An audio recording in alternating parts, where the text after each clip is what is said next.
Welcome to a place where hearts unwind, infinite threads that gently bind, love and compassion in every line. Together we rise through space and time. Welcome back to Infinite Threads. I'm your host, Bob. Have you ever watched people dancing when they don't know that they're being watched? Not performing, not posing, just moving. There's something honest about it, a kind of surrender to rhythm.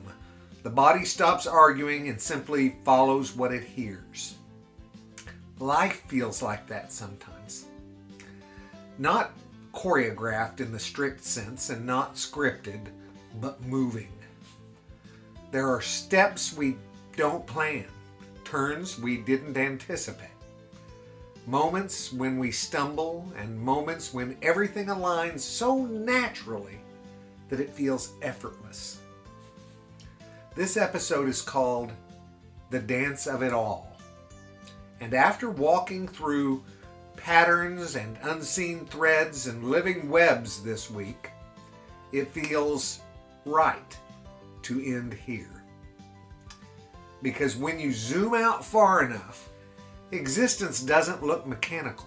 It looks kinetic. Everything is in motion. Planets circling, oceans shifting, breath rising and falling, thoughts appearing and dissolving, people entering and leaving each other's lives. Nothing stands still. Even the idea of who you are is not fixed. You are in motion too. You are not the same person that you were 5 years ago. Not emotionally, not mentally, not spiritually. And yet, there is continuity. There is something that persists through the movement. A thread that remains while the choreography changes. What fascinates me is this. We don't just observe the dance, we participate in it. Every choice becomes a step. Every reaction becomes a turn. Every act of love alters the rhythm slightly. It's subtle, but it's real. Imagine a crowded dance floor. One person begins moving with joy instead of self-consciousness. Slowly, almost invisibly, that freedom spreads. Others loosen. Others risk smiling. The atmosphere completely changes. No announcement was made. No command was issued. The rhythm shifted because someone surrendered to it instead of resisting it.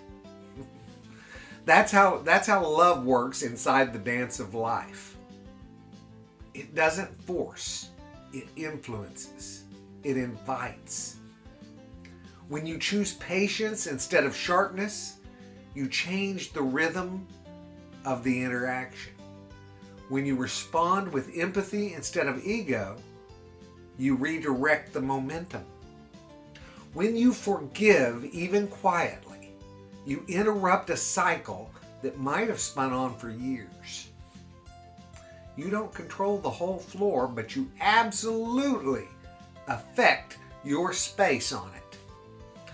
And here's something that has always moved me. The dance includes tension. There are fast sections and slow ones. Moments of stillness and moments of acceleration. You will not glide perfectly across every season of your life. There will be missteps. There will be collisions. There will be stretches where you feel out of sync completely. But being out of sync is not the end of the dance. It's part of it. Sometimes the most beautiful movements come after a stumble, because when you regain balance, you do it with awareness. You do it with humility. You do it with intention. And guess what? Intention changes everything. We often approach life as if we're trying to reach a final pose, a stable ending, or a permanent arrival. But what if the point is not to freeze into perfection? What if the point is to keep moving in alignment? The love force that we keep returning to is not static. It flows. It adapts. It meets the moment. It listens to the music of what's happening instead of clinging to what has already passed. When you operate from love, you don't rigidly control the dance. You stay responsive. You adjust your step when someone else shifts. You hold space when the tempo slows, and you celebrate when it quickens. You allow difference without panic. That's what coherence looks like in motion. And here's the quiet miracle. You are not dancing alone, my friends. Even in solitude, you are in relationship with something larger. Your breath is in rhythm with the world around you. Your choices ripple into other lives, and your presence changes the pattern of the room. You may feel small at times. You may feel like your steps don't matter. But in a living dance, every movement counts. Even the smallest shift in posture can change the line of the entire piece. If everything is connected, if unseen threads are real, if patterns beneath patterns exist, then your participation is sacred. Not in a grand dramatic way, but in a simple, daily way.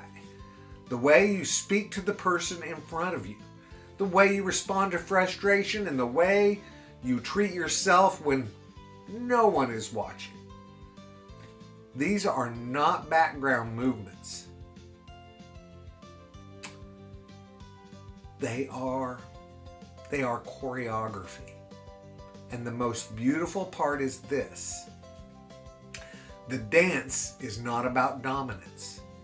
It is not about overpowering the rhythm. It is about attunement. When you attune to the love, your movements become lighter. Not because life stops being difficult, but because you stop fighting the music. You stop trying to prove yourself through control. You begin to trust that alignment matters more than perfection. And when you trust that, joy returns. Not loud joy, steady joy. The kind that hums beneath even the hard days. So maybe the invitation here at the end of the week is simple. Don't try to solve existence. You're not going to. Don't try to pin down every mystery. Step into the rhythm. Notice where you're resisting. Notice where you're bracing yourself. Notice where you could soften just slightly. Because love is not asking you to choreograph the whole universe. It's asking you to move well in your part of it. To stay open. To stay responsive. To let your steps reflect care instead of fear. And when you do that, guys, when you do that, the dance changes. And not just for you, for everyone within reach of your movement. Life is in motion. The web is alive. The pattern is unfolding. People have seen it. What about Van Gogh's Starry Night? He saw the connection through everything in the universe. You're not watching from the sidelines, guys. You are in it, moving, turning, learning, loving. The dance, loving the dance of it all. I love you guys very, very, very much. And you know what I need you to do? I need you to go out and pass that on, okay? Later, Gators. Bye-bye.